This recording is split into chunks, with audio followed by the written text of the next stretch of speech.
In 1873, a secret society of London morticians made a discovery that would never appear in any historical record.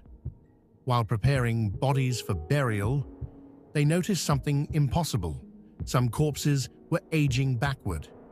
The group, who called themselves the Quantum Undertakers, began documenting cases where the deceased showed signs of temporal displacement. Skin would regenerate, hair would grow, and in rare cases, body temperature would briefly return, but not in a way that indicated life. Their meticulous records, recently uncovered in a sealed vault beneath London's oldest morgue, suggest something far more disturbing than simple preservation. They believed they had discovered evidence that death itself was not an end, but a doorway. According to their journals, the moment of death created a quantum bridge, a connection between our dimension and what they called the mortuary realm. They theorized that consciousness didn't cease, it merely transferred, explaining why some bodies seem to exist in multiple temporal states simultaneously. The society developed a controversial theory. Traditional burial practices weren't about honoring the dead.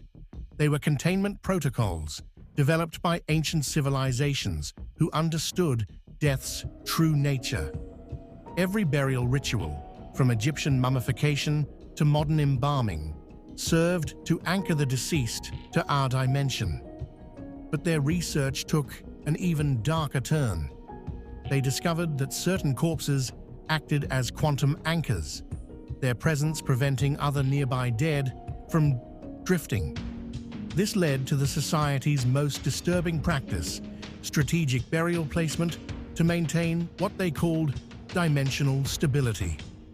Every major cemetery in London was carefully planned, creating a complex geometric pattern that, according to their calculations, prevented large-scale dimensional bleeding.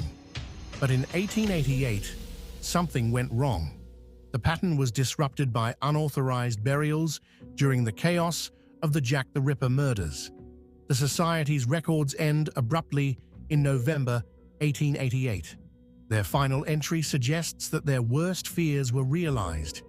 The boundary between dimensions had been compromised.